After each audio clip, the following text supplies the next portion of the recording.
হে আল্লাহর রাসূল, যদি সেই ব্যক্তির মধ্যে সেই খারাপ জিনিসটা থেকে থাকে তাহলেও কি গীবত হবে? জনাবে রাসূলুল্লাহ সাল্লাল্লাহু তাআলা আলাইহি ওয়াসাল্লাম বললেন, ইন কানা ফীহি মা তাকুলু ফাকাদ ইগতাবতাহু ওয়া ইন লাম ইয়াকুন ফীহি মা তাকুলু ফাকাদ বাহাত্তাহু।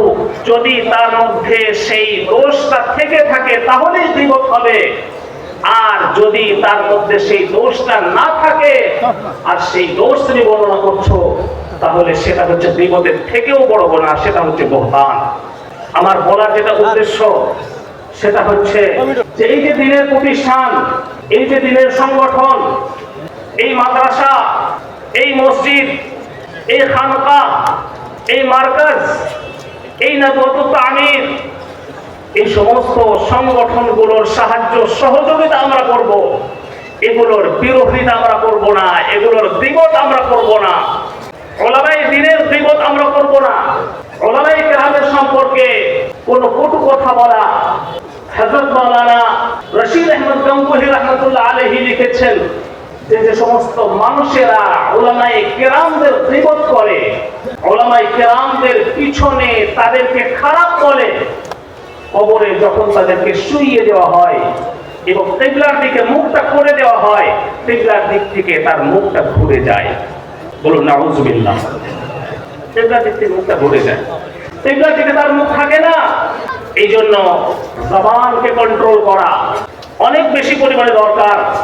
হাদিসে পাকের মধ্যে জনাবে রাসূলুল্লাহ সাল্লাল্লাহু আলাইহি ওয়াসাল্লাম বলছেন যে মানুষ অনেক সময় এমন কথা বলে নিজের জবানের দ্বারাতে, এবং সেই কথার মধ্যে আল্লাহ রাব্বুল আলামিনের অসন্তুষ্টি থাকে, এবং সেই কথার জন্য জাহান্নামের এতটা গভীরে সে চলে যায়, মা বাইনাল মাশরিকি ওয়াল মাগরিব, যতটা দূরত্ব রয়েছে পূর্ব এবং পশ্চিমের মধ্যে।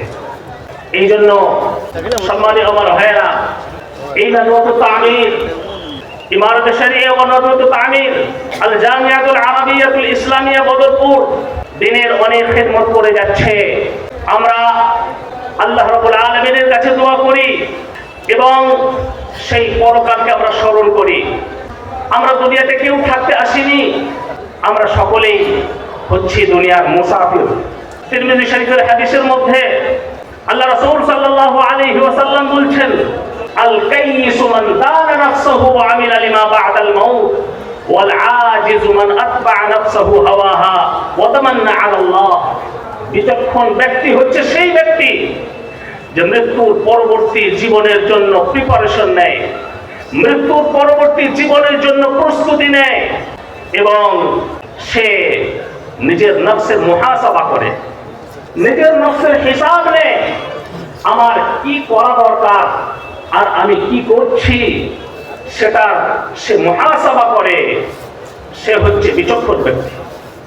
ওয়াল আজিজু মান আতবা'a নাফসাহু হাওয়াহা ওয়া তামান্না 'আলা আল্লাহ। বোকা এবং নির্বোধ ব্যক্তি হচ্ছে সেই ব্যক্তি যে পারলৌকিক জীবন সম্পর্কে সে উদাস থাকে, পারলৌকিক জীবনের কথা সে চিন্তা করে না, খাহিসাত অনুযায়ী সে জীবন যাপন করে, এবং সে আশায় থাকে আল্লাহ রাব্বুল আলামিন ঠিক ক্ষমা করে দেবেন। আল্লাহ রাব্বুল আলামিন ক্ষমা অবশ্যই করবেন, কিন্তু আমাদেরকে ফিরে যেতে হবে, আমাদেরকে তওবা করতে হবে, আল্লাহ রাব্বুল আলামিনের কাছে আমাদেরকে নমনীয় হতে হবে। ভুল হতে পারে, ত্রুটি হতে পারে, কিন্তু সেই ত্রুটি হওয়ার পরে নমনীয় হওয়া, এটা হচ্ছে বান্দার লক্ষণ, এটা হচ্ছে বান্দার লক্ষণ। ইবলিস ভুল করেছিল, হযরত আদম আলাইহিস সালাতু ওয়াস সালামকে সিজদা করার কথা বলা হয়েছিল, সিজদা করেনি। ইবলিসকে জিজ্ঞাসা করা হলো, তুই সিজদা করলি না কেন? ইবলিস বলছে, আনা খায়রুম মিনহু খালাকতানি মিন নারি ওয়া খালাকতাহু মিন তিন। হে আল্লাহ, আপনি আমাকে সৃষ্টি করেছেন আগুন থেকে, আর আদমকে সৃষ্টি করেছেন মাটি থেকে। মাটির ধর্ম হচ্ছে নিম্নগামী, আর আগুনের ধর্ম হচ্ছে ঊর্ধ্বগামী। একটা ঊর্ধ্বগামী বস্তু একটা নিম্নগামী বস্তুকে সিজদা করতে পারে না। অহংকার করেছিল, আল্লাহ রাব্বুল আলামিন ইবলিসকে কিয়ামত পর্যন্তর জন্য অভিশপ্ত করে দিয়েছেন। হযরত আদম আলাইহিস সালাতু ওয়াস সালাম নবী ছিলেন, মাসুম ছিলেন, কোনো পাপ জীবনে করেননি, কিন্তু ছোট্ট কোনো ত্রুটি বিচ্যুতি চুক নবীদের থেকে কখনো কখনো হয়েছে। গাছের ফল খেতে আল্লাহ রাব্বুল আলামিন নিষেধ করেছিলেন, আদম তুমি এই গাছের ফল খাবে না, তিনি খেয়ে ফেলেছিলেন। আল্লাহ রাব্বুল আলামিন জান্নাত থেকে তাকে দুনিয়াতে অবতরণ করিয়েছিলেন। হযরত আদম আলাইহিস ওয়া আলাইহিস সালাতু ওয়াস সালাম আল্লাহ রাব্বুল আলামিনের কাছে দোয়া করেছিলেন, কান্নাকাটি করেছিলেন, রব্বানা যালামনা আনফুসানা ওয়া ইন লাম তাগফির লানা ওয়া তারহামনা লানাকুনান্না মিনাল খাসিরিন। কান্নাকাটি করেছিলেন। রব্বুল আলামিন তাকে বরগুজিরা বান্দা বানিয়েছেন, তাকে অনেক উচ্চ মাকাম দান করেছিলেন। তিনি নবী, তিনি মাসুম। সম্মানী আমার ভাইয়েরা, কথা বিশেষ করছি আল্লাহ তাবারক ওয়া তাআলার খৌফ, আল্লাহ তাবারক ওয়া তাআলার ভয় সবথেকে বড় জিনিস। বাদশাহ আকবরের জামানায় একজন কবি ছিলেন, বিখ্যাত কবি ফাইজি। কবি ফাইজি এক সময় একটা নাপিতের দোকানে দাড়ি কাটছেন। নাপিতকে বলছেন আমার দাড়িটা কেটে দাও। নাপিত কবি ফাইজির দাড়ি কাটছেন।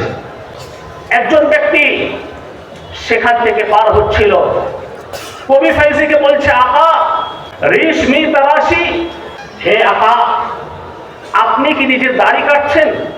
কবি ফাইজি তখন উত্তর দিচ্ছেন, বলে রেশমি তারাশম ওয়ালে দিলে কাসে নমি খারাশম। আমি আবার দাড়ি কাটছি ঠিকই, কিন্তু আমি কাউকে কোনো কষ্ট দিই নাই, আমি কারোর অন্তরকে ব্যথিত করিনি, আমি কাউকে কোনো কষ্ট দিইনি। সেই ব্যক্তি তখন বলছে দিলে কাসে নমি খারাশি ওয়ালে দিলে রাসূলুল্লাহ সাল্লাল্লাহু আলাইহি ওয়াসাল্লাম মি খারাশি। আপনি কারোর অন্তরে আঘাত দিচ্ছেন না, কিন্তু আপনি জনাবে রাসূলুল্লাহ সাল্লাল্লাহু আলাইহি ওয়াসাল্লামের দিলে আঘাত দিচ্ছেন। কবি ফাইজি অর্ধেক দাড়ি কাটা হয়েছিল, সেখান থেকে উঠে চলে এলেন, দাড়ি আর কাটালেন না। এটা ছিল আল্লাহ তাবারক ওয়া তাআলার খৌফ, এটাই ছিল আল্লাহ তাবারক ওয়া তাআলার ভয়। আল্লাহ তাবারক ওয়া তাআলার খৌফ যখন অন্তরের মধ্যে থাকবে, আল্লাহ তাবারক ওয়া তাআলার ভয় যখন অন্তরের মধ্যে থাকবে, যতই মুসিবত আসুক না কেন, যতই মুসিবতের পাহাড় আমাদের মাথায় আসুক না কেন, আজকের সমস্ত কিছু সংবাদ আমরা পাই, সুদূর কলকাতার বাসিন্দা আমরা, সেখান থেকে আসামের সমস্ত সংবাদ নিউজ আমরা দেখি, বিভিন্ন বাড়িতে বাড়িতে বুলডোজার চলছে। আজকে মুসলমানদের উপরে অনেক অত্যাচার হচ্ছে। শুধু আসাম নয়, বিভিন্ন জায়গায়, বিভিন্ন রাজ্যে, বিভিন্ন স্টেটের মধ্যে আজকে মুসলমানদের উপরে অনেক অত্যাচার, মুসলমানদের উপরে অনেক অনাচার, মুসলমানদের রক্ত বইয়ে দেওয়া হচ্ছে, অনেক মুসিবত আমাদের উপরে আসছে। কিন্তু প্রকৃত মুসলমান, প্রকৃত মুমিন হচ্ছে সেই যে সবর করে, ধৈর্য ধারণ করে।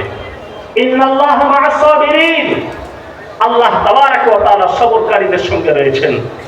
তো সুতরাং সেই রব্বুল আলামিনের জন্য আমরা সবর করব, ধৈর্য ধারণ করব, এবং যে সমস্ত পদক্ষেপ আজকের আমাদের মাথার উপরে আমাদের আকাবিররা রয়েছেন, আমাদের বড়রা রয়েছেন, তারা যে সমস্ত নির্দেশ আমাদের জন্য দেবেন, সেই সমস্ত নির্দেশগুলো আমরা পালন করে চলার চেষ্টা করব ইনশাআল্লাহ।